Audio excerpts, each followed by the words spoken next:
کہ میں اپنا کچرا اپنے ساتھ واپس لے کے جاتا ہوں اور پراپرلی اس کو ڈسپوز آف کرتا ہوں, کسی ڈسٹ بن میں ڈالتا ہوں جہاں سے مجھے یقین ہوتا ہے کہ یہاں سے اس کو اٹھا کے پراپرلی ڈسپوز آف کر دیا جائے گا.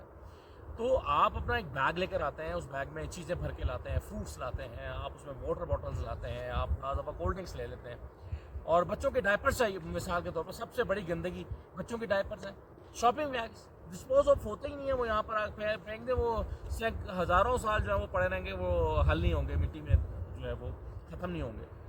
تو اور اس طرح کی چیزیں میں ہر جگہ پہ, میں آج ہی وہاں پہ اگر آپ کشمیر میں چلے جائیں, وہ بڑی بڑی آپ کی چوٹیاں ہیں, حاجی پیر ہے, تولی پیر ہے, وہاں لوگ جاتے ہیں, اتنا پرفضا مقام ہے, لیکن جاتے ہیں لوگ ڈائپرس پھینک دیتے ہیں.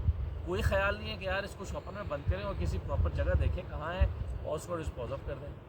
تو میرا آپ سے ایک تو یہ ہے کہ 2-3 پیغام ہیں.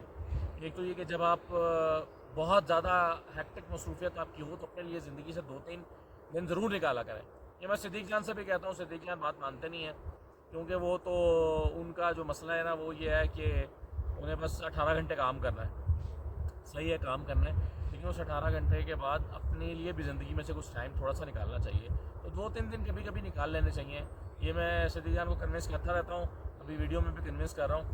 ایک زمانہ تھا کہ آج سے 7-8 سال پہلے جب صدیق جان, ہم لوگ بھی شاید اتنے مصروف نہیں ہوتے تھے, تو ہم ہر تیسرے چوتھے دن ہائکنگ کرنے پہاڑوں پہ چلے جاتے تھے. کبھی میں خانسپور کے جنگلوں میں لے جاتا تھا صدیق جان کو, کبھی میں یہاں اسلام آباد ماگلہ لے جاتا تھا. اچھا ٹائم ہو جاتا تھا, گزر جاتا تھا اور مائنڈ فریش ہوتا تھا.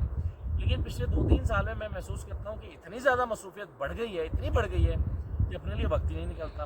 تو ایک ابھی پچھلے دنوں بلکہ میں صدیق جان سے کہہ رہا تھا کہ بلکہ پروگرام بنا بھی ہمارا ایک جانے کا اکٹھے فیملی کے ساتھ, فیملیز کے ساتھ انفیکٹ, لیکن ہوا یہ کہ صدیق جان ماشاء اللہ بول کے بہت بیورچیف ہو گئے, تو وہ تو پھر نہ آ سکے.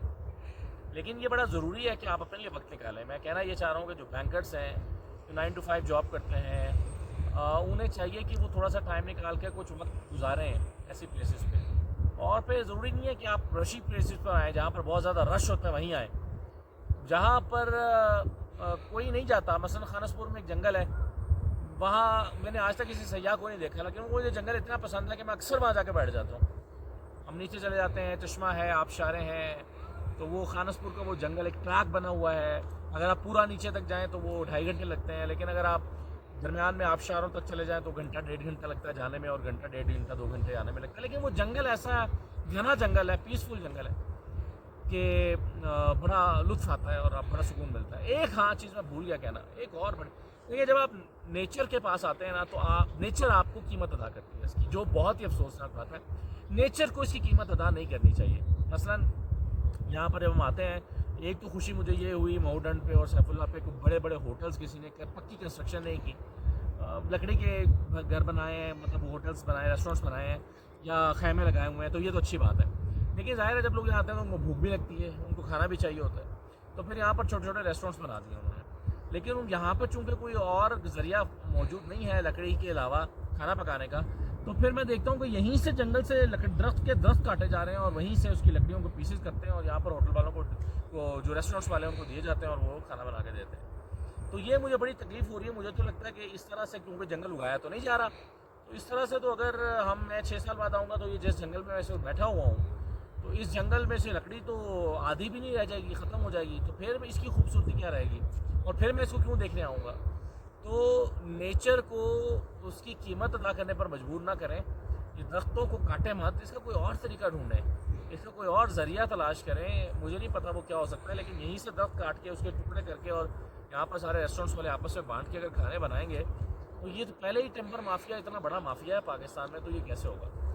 تو بس میں کچھ گزارشات آپ سے کرنا چاہتا تھا. دیکھیں دھوپ چھاؤں کا ایک ماحول ہے, ادھر پہاڑوں پہ دھوپ ہے, ادھر چھاؤں ہے, کبھی چھاؤں ہو جاتی ہے کبھی دھوپ ہو جاتے ہیں, تو بڑا ایک مزے کا ماحول ہے اور سکون سی جگہ ہے. تو یہاں آ کر اگر آپ 10 منٹ آنکھیں بند کر کے لیٹیں گے تو آپ کو محسوس ہوگا کہ آپ کی ساری تھکن اور ساری جو ٹینشن ہے وہ دور ہو گئی ہے. لیکن واپس آ کے ذرا بات کرتے ہیں کہ کل کتنے پیسے ہیں عمران خان نے جو لیے ہیں اور اس کے ذریعے سے انہوں نے فارن فنڈنگ کی ہے, فارن فنڈنگ لے کے کس طرح سے ملک کو تباہ کیا ہے. تو ذرا ایسے کچھ حقائق پہ بات کرنا چاہتا ہوں. کچھ اس کے پہلو ایسے ہیں جس پر بات نہیں ہوئی, جتنا میں دیکھ پایا ہوں, میں بھی دیکھوں گا ویسے. تو واپس جا کے اس پہ ویسے میں بھی اتنا زیادہ غور و فکر بھی نہیں کر رہا، کیونکہ پھر یہاں آ کے بھی اگر آپ نے ٹویٹر پہ ہر وقت موجود رہنا ہے، سوشل میڈیا دیکھتے رہنا ہے، تو یہاں آنے کا فائدہ کیا ہے. بہرحال اجازت دیجیے، اللہ حافظ.